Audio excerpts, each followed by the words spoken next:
Good morning, everyone. Today, I'm going to start a new series of video that will introduce you to different terms of the stock market. I'm sure you are investing in the market, and those who are investing or those who are not investing. The video will help every reader, every viewer. Now look at the terms which I'm going to discuss today. These are related to public issue, IPO, FPO, and book building. IPO, that is initial public offering. When a public limited company issues its shares first time to general public, it is termed as initial public offering. That means a public limited company is inviting the general public to buy its shares directly from the company first time in its life. Such issue will be called as IPO. Like very soon you will find Life Insurance Corporation of India Limited. Everyone knows that company. That company is working in India for so many years. But all the shares of that company are held by central government, that is Government of India. First time it will be inviting general public to buy its shares. So we will say it is going to be IPO of LIC. For inviting general public, the company uses mass media like newspaper, billboards, television, and others. Now, a public issue can only be brought by a public limited company. As we are aware, by the structure or by incorporation, a company may be a public limited company or a private limited company. So IPO or FPO, that is public issue, can be brought only by a public limited company. So very soon you will see a LIC public issue, that is IPO. Now what happens in IPO? Different investors like individual or small investors, high net worth investors known as HNI, qualified institutional investors, QIBs, and others are invited to subscribe to the capital of the company. So through IPO, company invites general public to buy the shares of the company, and those who successfully get the shares of the company, they become the shareholders of the company. They become the shareholders of the company. Then similarly, we have one more term, FPO, follow-on public offering. When a public limited company issues its shares to general public subsequently after the IPO, it is termed as follow-on public offering. That means when first time it is being done by a public limited company, it will be IPO, and after the first issue, whenever subsequently, like second time, third time, fourth time, it will be called as FPO. The same mechanism will be there. For inviting general public, the company uses mass media, that is newspaper, billboards, television, or any other mass media, mass communication mechanism.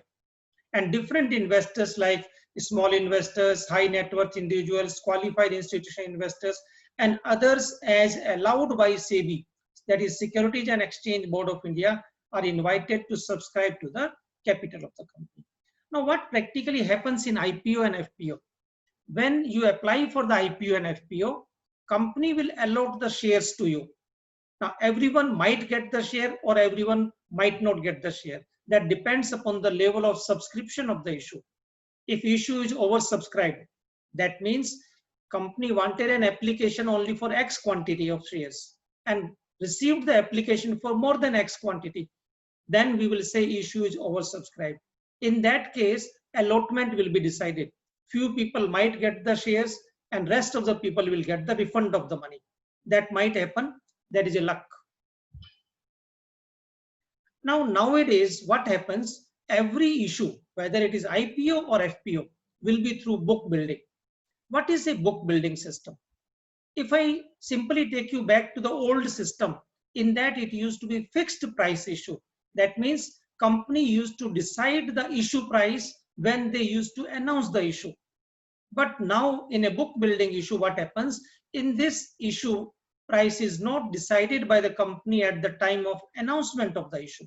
That means when company is inviting the general public to buy the shares of the company, issue price is not announced by the company. Instead, it is decided after closure of the subscription of the issue. That means once subscription books have been closed, after that, company will decide upon the issue price. Now, what practically company does under the book building? Book building is the reverse mechanism to decide the issue price in an offer, that is IPO or FPO. Now, why it is reverse mechanism? The company specifies lower price band and upper price band.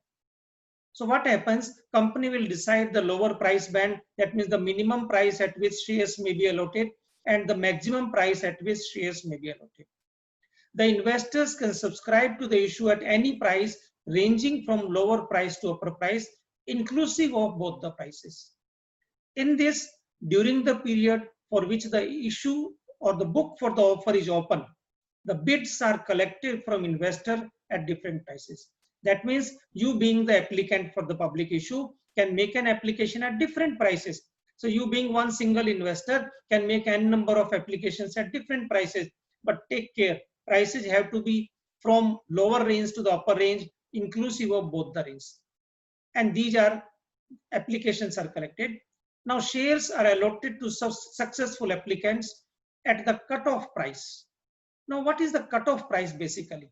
What is the cutoff price? Cutoff price is the price at which company will issue the shares to all the applicants, all the successful applicants. Now let us proceed further. Price band. Lower price band, the minimum price at which bid for the offer can be made by the investors, also known as floor price. Upper price band, the maximum price at which bid for the offer can be made by the investors, also known as cap price. It can be at the most 20% higher than the lower price band. That means if lower price kept by the company is rupees 100, the upper price cannot exceed 120. If lower price is kept as 150, then upper price cannot exceed 180 because gap has to be maximum 20%. So upper price band can be maximum 20% higher than the lower price band. Now in the subsequent slide, I'll show you how the cutoff price is decided. Cutoff price. Cutoff price is the price at which first time 100% allotment is feasible. It may be any price ranging from the lower price to the upper price, inclusive of both the prices. The applicants making the application at or above the cutoff price are eligible for the allotment. We'll see through an example also, but what happens, whatever is cutoff price, at that price, every successful applicant will get the shares. Now, those who are making application at the cutoff price or for more than one cutoff price, they will get the allotment. Rest of the applicants will not get the allotment. Shares are issued to all the successful applicants at the cutoff price. Extra application money, if any, is refunded by the company.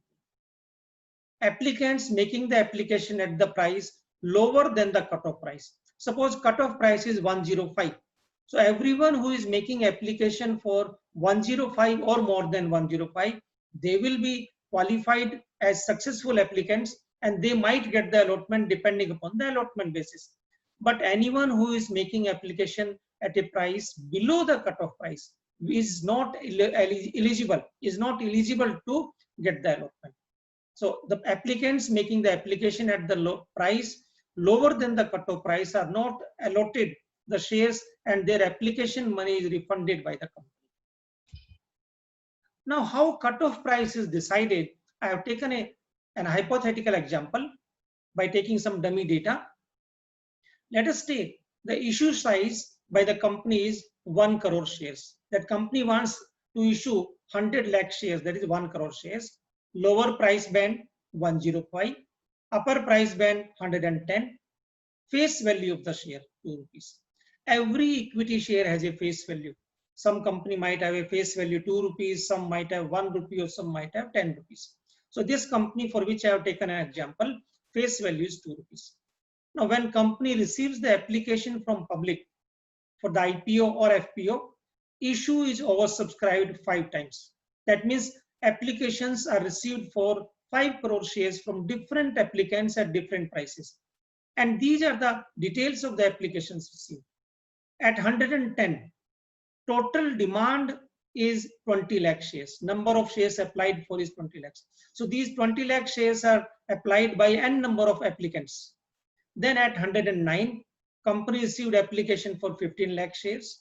At 108, company received application for 45 lakh shares. So first, what company will do? Company will arrange the applications in this order, starting from highest price to the lowest price. So from 110 till 105. These are the number of shares applied by the different applicants. So it may be 1 lakh shareholders or 2 lakh applicants applying for these shares. Now how do we decide the cutoff price? Cutoff price is decided simply.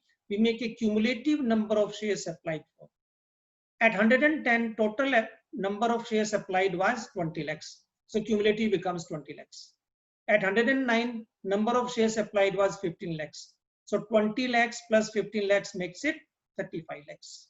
At 108, total number of shares applied was 45 lakhs. But up till 108, how many total have been applied? 35 plus 45, 80 lakhs. So you can add up like this also. These three add up to 80 lakhs. Then at 107, it becomes total applications received at 107 are 3 crore 25 lakhs. So if we add up 80 lakhs plus 3 crore 25 lakhs, it becomes 4 crore 5 lakhs. Likewise, for 106 and 105, we have received individual applications and we make the cumulative.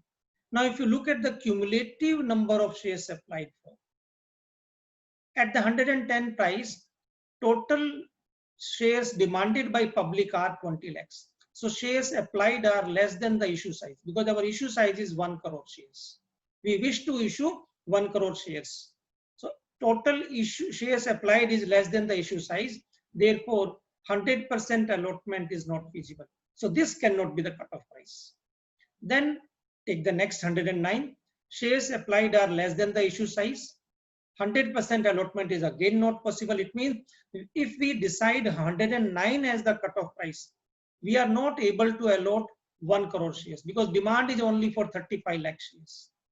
If we decide 108 as the cutoff price, then again only 80 lakh shares can be issued because shares applied is less than the issue size. But if we decide 107 as the cutoff price, at this level what is happening? Shares applied are more than the issue size. So first time 100% allotment is possible. Therefore, cutoff price is 107. Because the definition of cutoff price is the price at which first time 100% allotment is feasible or possible. So we will say in this case, company will decide 107 as the cutoff price. 106 and 105 are not qualified. It means now who will get the shares? Anyone who is making application for a price 107, 108, 109 or 110. They are eligible to get the allotment. Whereas those who are making application for 106 are not eligible. For 105, again not eligible. So their total application money will be refunded. Their application will be rather rejected, I'll say. But for rest of the applicants, shares may be allotted or will be allotted depending upon the basis of allotment. It means total 1 crore shares will be issued to those who have demanded 4 crore 5 lakh shares, and everyone will get share at the 107 rupees. Extra money, if any, will be refunded back. So that is the way cutoff price is decided. That is the way cutoff price is decided. So now let us go back to the meaning of cutoff price, which we had learned in the previous slide. Cutoff price is the price at which first time 100% allotment is feasible. It may be any price ranging from lower price to upper price. The applicants making the applications at or above the cutoff price are eligible for the allotment. Shares are issued to all the successful applicants at the cutoff price. Extra application money, if any, is refunded by the company. The applicants making the application at the price lower than the cutoff price are not allotted the shares and their application money is refunded. Their application money is refunded. So in this case, the applicants making application at 106 and 105 are not eligible to get the allotment, but rest of the applicants will get the allotment according to the allotment basis. Now that will be decided by the company in consultation with the stock exchange and SEBI authorities. that is a separate procedure or different procedure. So this way, in this slide, we have learnt about IPO, FPO, and what is book building and how cutoff price is decided. Thank you. Take care. Have a nice time. Watch out for my next video. I'll be discussing few more interesting terms relating to stock market and capital market. Till then, stay safe, stay healthy, enjoy the learning. In this way, every week I'll be introducing new terms to you again and again. Thank you. Have a nice time.